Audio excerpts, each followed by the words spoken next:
Hey, it's Mirna from Trainer's Toolbox. Welcome to the Trainer's Toolbox podcast, a place where you can discover practical and effective tools and tips to make your workshops more insightful, engaging, and memorable. You are at the right place if you're looking to become the best trainer you can be and design truly impactful learning experiences. Ready? Let's dive in. There's so many good reasons to use storytelling in workshops.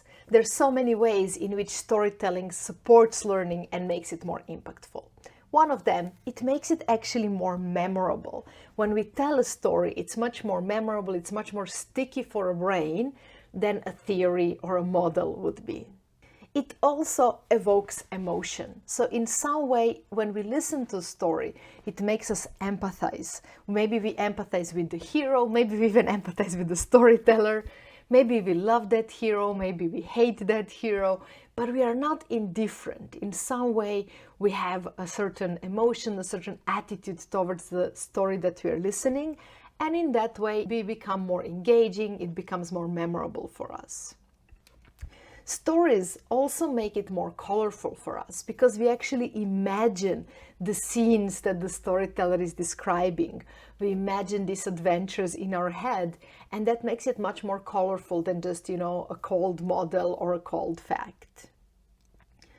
Stories create a sense of connection because in some way we always empathize with the hero, in some way we always relate to them in a way that's more personal than it would be if we just, saw a list of bullet points. So in some way it makes us feel more connected, it makes us feel more involved. From all of that, it also goes that stories are deeply engaging for ourselves. We love listening to stories. Stories are made to pull our brain in a natural way. So it's one of the best ways to bring in a bit more engagement, a bit more attention in your session, in your training. And then finally, to a point, they can also simulate experience. Of course, they're not as experiential and as powerful as really building an experience for your learner. But to a point, people do feel like they've taken that journey themselves because through empathizing with the hero, they actually feel like they've been through a certain experience. So to a point, we can simulate how some experience feels like, how some experience is through taking people on a story. These 6 powerful reasons are one of the reasons why I'm also recording this 4-episode series all about storytelling for trainers. Well, not all about, because there is much more than that. But in the last episode, I explored how can you find the stories that you can use in your workshops. Today, I'm exploring how can you build or craft your stories. And in the next 2 episodes, I will also explore some of the main insights and surprises from some of the best storytelling books I've read. And I will also explore metaphors in the 4th episode in the series, and how can we actually incorporate and use metaphors in training to make things more memorable, more colorful, and so on. So if you haven't checked out those episodes as well, and do subscribe for a channel to see when the next ones are out. Now, I work with storytelling with trainers also in a storytelling bootcamp, a deep, immersive 2-day event in which we go really deep and play with stories in many ways. So storytelling is something which you can explore for a long time and go very deep and find much more tips and tools and techniques there. But I hope today, in this episode, I will share with you some tools within the scope of this half an hour that you can really use and leverage right away and boost your stories and improve your stories and make them more engaging and more memorable. All the 5 tips that I'll be sharing and that I'll be diving in and exploring will be independent. You can choose which is the flavor that you want to explore and how do you want to implement it. Now, before I kick off straight into the tips, there is one more thing that I want to zoom us out on and touch on. The way we use stories in training can be 2 very different ways. First of them is we can simply sprinkle stories on top of the learning experience. We can embed them as small moments of connection and small moments of making things more colorful, supporting concepts through an engaging story, maybe sharing different examples and experiences. And I call this way an add-on, enrichment, something that enriches our training and something where we add on an additional element and strengthen the learning experience and engagement in our workshop by using stories. Now, the second way, a bit more difficult and a bit more advanced one, would be to also build the whole session in a framework of a story. So kind of build that journey that's storytelled a little bit and applied to the whole workshop or the whole event. The second one is big and there is a lot to explore. So for that one, if you want to dive in, you will need to join me on that storytelling bootcamp to truly dive into deep. And today I'm really focusing on the first one. How can you add this layer of stories to enrich your workshops? And how can you add that layer of stories to make them more memorable, make them a bit more, experiential to a point, make them a bit more colorful. And in a way, it's really easy for you because you're just plugging in stories in things that you're already using and just adding them as a bit of an extra spice and an extra layer. And you can keep on adding those layers as you go. Without perfectionism and just kind of playing with stories and seeing how they create a difference in your participants' experience and in their engagement. Okay, let's finally dive into the 5 tips. I hope you're ready. The first one, and one that was really insightful for me when I first learned it, it's to build or start your story from the setting the scene. And that basically means that at the beginning of every story, we want to set when and where is that story happening. It's literally like setting the stage. And you can slip in there, really easygoing, subtle sentence about that, or you can make it more descriptive and really build up that environment in which the story is taking place. That's less important. But the important thing is that you define when and where, and that you also set that scene in a way, and this is very important, that you set that scene in a way that will provide a great contrast with the core event of your story. What do I mean by that? And by the way, this is an insight by brilliant book Storyworthy by Matthew Dix. I'll talk more about insights from that book in the next podcast episode, but I also want to highly recommend to check out that book. So one of the core things and the most important things in every story is sense of conflict or tension or contrast. And that conflict or tension or contrast can be really conflict between, two people or whatever, two hero and anti-hero or whatever. But it can also be an internal conflict within the hero. It can be built in many ways. It can be tension between past and future. It can be many, many different things. But there has to be sense of contrast and sense of tension, because that is what creates the engagement. That is what actually pulls people in and makes the story, something that you really want to listen to, and it makes it interesting. So contrast is crucial. And one of the best ways that you can make sure that the contrast and conflict happens and that it's surprising and engaging and intense, even if it's not a big event, you will create that and build that in the best way if initially at the beginning you set that scene that is quite in opposition with what happens later. Think, for example, Lord of the Rings and Shire versus what happens later in the movie, right? Or whatever, if something bad will happen, you set a very friendly and cozy scene at the beginning and you start with something small and relaxed, If something very dramatic will happen, you want to create more sense of calmness at the beginning. Or the opposite. If later there will be some strong sense of calmness and some sort of achievement or whatever you might be building, it might mean that at the beginning you want to create more dark or dramatic scenes. So whatever it is, and you can observe this in good movies. How do they set the scene right at the beginning? How is when, where, and the atmosphere of that place set?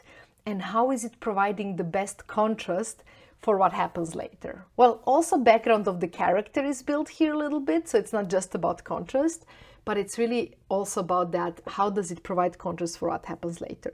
So this is the first thing you can apply right away. Whenever you're starting a story, make sure you start with setting that scene.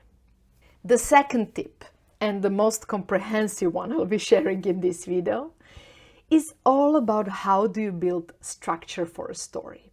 So structure is one of the things that is most important because it creates that sense of ups and downs and sense of a journey.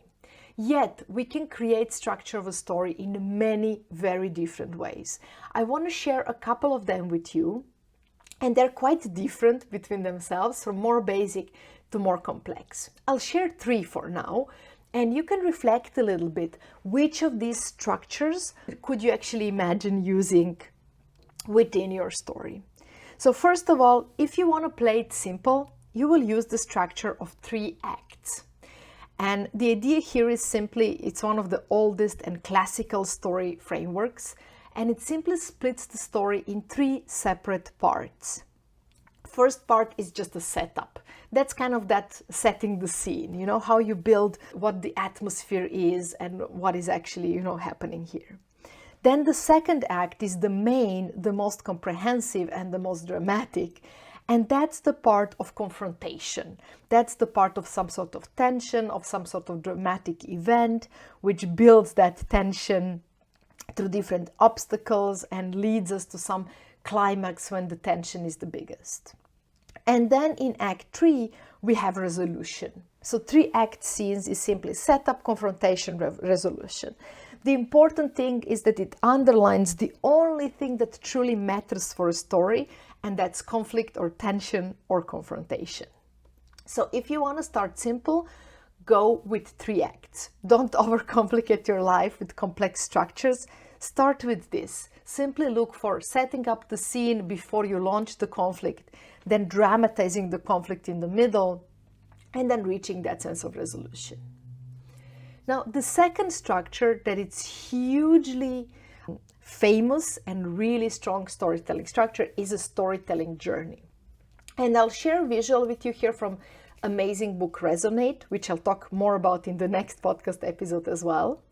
And I'll share this visual also in the handout, so don't worry if it's small and a bit overwhelming. You can always download the episode handout by clicking on the link in the episode description. Now, Hero's Journey is quite elaborate storytelling framework coming from Joseph Campbell, and it's basically where character embarks on this adventure. It's all about adventure. They face challenges, and through those challenges, they also have some sort of things to overcome, and eventually they return transformed. That's a hero's journey in a very short nutshell. But it has quite a more elaborate cycle where it starts with hero being in their own ordinary world, chilling, doing nothing. And then the call to adventure comes. And then always initially they refuse that call. They struggle. They're reluctant to step into this adventure. Then they have some sort of support of certain mentor or wise guide who has actually helped them overcome their reluctance. And then through commitment to that change, they actually enter the challenge. And then it's different tests and different allies and enemies and different, the tension that is rising through different challenges and obstacles. And then eventually it all leads towards some sort of reward and resolution and conclusion and kind of their road back to their own ordinary world, where they come back to the same world, yet they are heavily changed. It's a complex structure. It's one you can explore in a book, Hero's Journey, as well. It's wonderful structure as well. And there is a lot of materials available on it. If you want to, you can, Google it or look for different ideas how to use a Hero's Journey more. But Hero's Journey is for you as a structure. If you're ready to really challenge yourself a little bit, dive into the storytelling and really explore how to make them rich, build up that creative, colorful sense of adventure, and so on. For many use cases in our trainings and workshops, if we don't work with topic of storytelling specifically, this might be almost too elaborate structure, because maybe we will be sharing more short stories, so we make sure we make them also educational. Maybe we'll also share more examples and so on, and personal, small, not huge adventures, but small moments of insights and change. So probably we won't be building such an elaborate structure all the way, but it is beautiful structure to explore if you want to kind of launch yourself in a bigger picture storytelling. Now, there is one more structure that is really, really powerful, especially if you do any sort of persuasive presentations or conversations, or if you work with any sort of teams who you want to encourage into a change, or individuals who you want to encourage into a change. So if you also do presentations or even business presentations, but also within workshop to kind of encourage and inspire change. There is a beautiful structure for that, and it is structure that is defined by Nancy Duarte in her book Resonate. Again, the book I'll talk more about in the next podcast episode. And we can simply call it what is versus what could be. And the idea there is to build that contrast or conflict that is central to every story and necessary in every story. We can actually build that by switching and shifting between what is the current state, the negative things about the current state, some sort of pain, some sort of lack of inspiration that we have in current state, versus better possible future, the visionary side of things, what could be. In some way, the vision, the idea, the inspiring point to which we might get. And the idea is that in this format and in this structure, we can simply hold that tension and engagement by shifting repetitively several times, touching on what is the current pain, then what could be, what is the dream. And on that gap between these two, between the pain and the dream, they actually shift us into some way of holding tension and building that tension. Of course, we want to finish on the strong one, the visionary one, the poetic one, and how we start either makes sense. Do we want to start more visionary or more with the pain? The important thing there is to create that tension between the two possibilities, between the reality and the possibility, and then hold it. Now, as you can see already from these tips, stories can become a little bit complicated really fast. We don't want to get there. We want to keep it simple. We want to choose one of the structures, maybe 3 acts, maybe what is versus what could be, or maybe playing with hero's journey, but making it simple for ourselves and settling into just one of these structures and then building the story around it and then incorporating it with other tips that I'm sharing today. Now, tip number 3, and now they get easier, so bear with me. Before I share tip number 3, I just want to underline one more time. For the structure, ultimately, the most important thing is the sense of tension. That is what creates engagement, and that is what creates resolution eventually, and sense of relief. So you do want to always keep in mind there has to be some sense of tension to create drama. Now, one of the challenges that can happen when we build our story is also to be unsure how prepared do we really need to be. If I'm telling a story, should I practice it like 20 times? Should I learn it by heart, word by word? Should I write a script and then, memorize it all? If not, how do I ensure I hold the structure and that it's still engaging and that I don't forget some relevant bits? My next tip number 3, answers this dilemma. So usually it's not recommended that we truly memorize the stories by heart, because that will just make us rigid in telling them.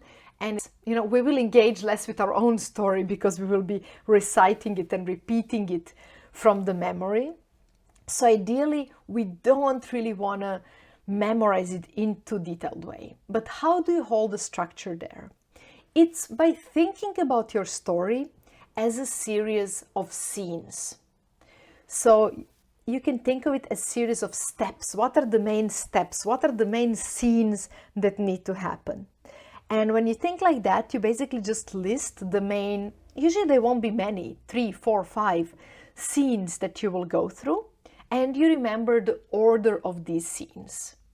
And then you don't remember all the elaborate details by heart.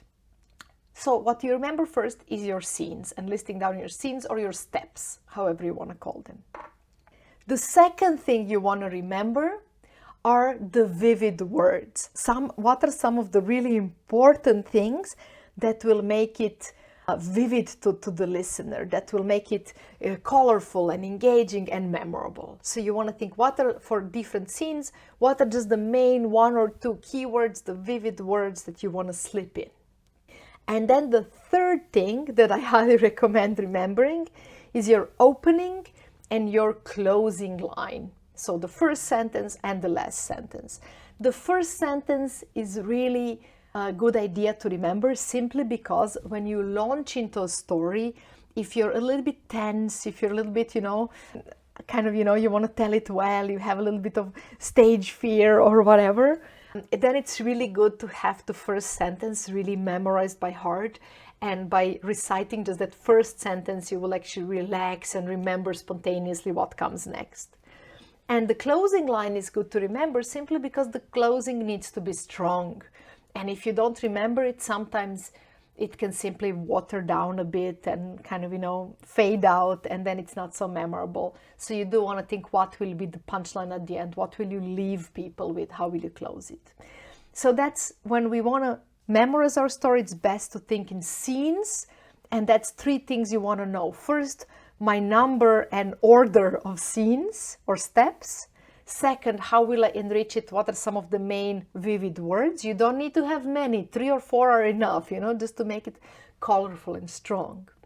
And then finally, just memorizing and picking that opening and closing line. When you have these 3 things covered and memorized, then you can really, unleash your internal storyteller. Then you don't need to memorize and recite and think too much about the words you will use, but you can really get present with your audience and really focus on them and have more eye contact and think about, how will I transfer the story to them in a really way that I care about it and that's emotional and that will engage them.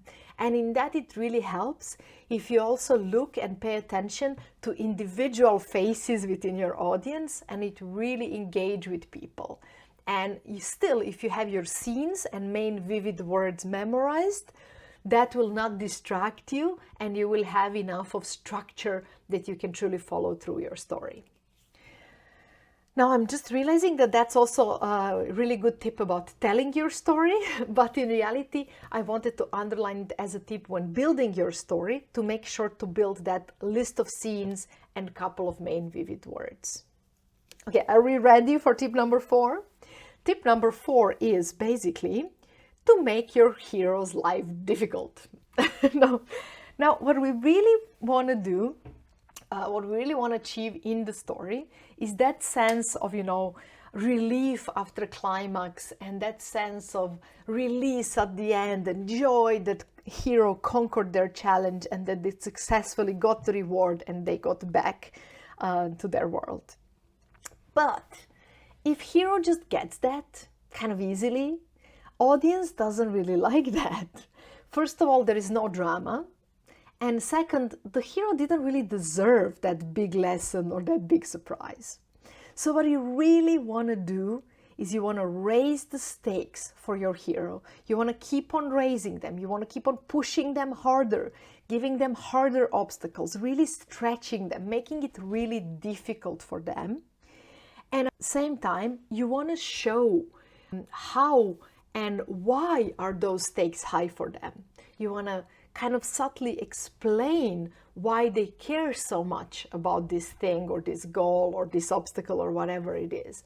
So you want on one side build bigger obstacles, but on the other side show the hero's values and attitudes and what matters to them, so you could actually show how high stakes are. And this is again something which will be much easier to do if you build it well in that initial scene that you set, and if already there you show what matters to that hero in some way.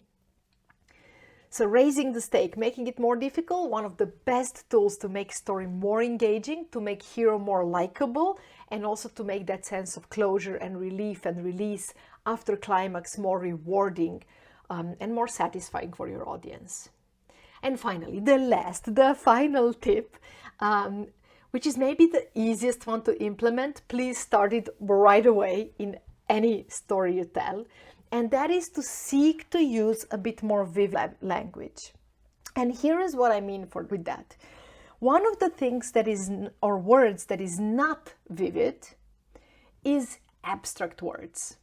When we say things like concept, or even like education, or whatever, better world, these are very abstract concepts. And the problem with abstract concepts is we don't, or listener doesn't imagine them in their brain. We don't see, in our mind what that is. And with that, it's less vivid, it's less colorful, it's less engaging. So first thing you want to do, and this is also really good for learning in general, to get in habit of using more of that, not just in your stories, but in general in your workshops.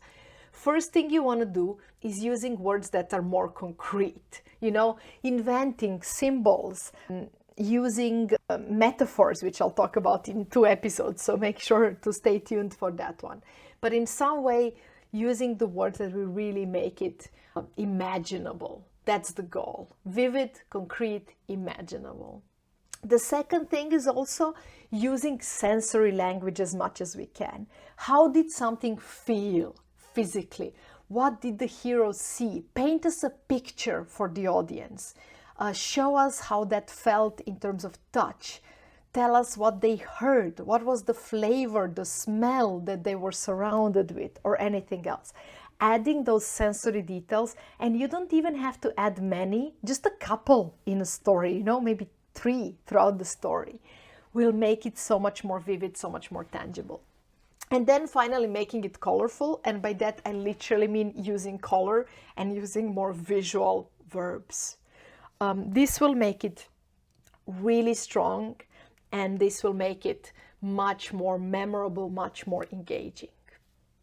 So if you want to dive in much deeper into the storytelling and learn it through, first of all, learn many more tools and tips. Second, really put them in practice, really practice how you find and build and tell your stories. And then also get many examples and ideas from other trainers and facilitators about how can we use this in a workshop. Do join me on that storytelling bootcamp, the 2-day immersive, incredibly fun and inspiring event to build the stories that you can truly use in your workshops, and to see how can we apply the art of storytelling in a way that it supports and builds better, deeper, more engaging, more colorful learning. Do stay tuned also for the next episodes, because I'm still covering episodes, next 2 episodes of the podcast. I'm still covering the topic of storytelling, so make sure to subscribe and also share and like this episode if you enjoyed the insights and if you think other trainers would benefit from them. Remember, the handout is hiding on the link in the episode description if you want to remember these points. And remember to put them in practice as soon as you can. You know that that's most important. If there are other elements of storytelling you would love me to share more about, do get in touch. The best ways to reach me are through LinkedIn or through Box newsletter, simply by replying to any of the weekly newsletters and letting me know which topics would you like me to explore deeper, which kind of tips would you like me to share more of. Do stay in touch, and most important, go and put these tips and stories into practice as soon as possible to really make your stories more alive and to make your workshops more memorable. Thank you for exploring this topic with me. I hope you found some exciting ideas and valuable tools that you will use already today. Remember, they only work if you put them in practice, but then they make all the difference.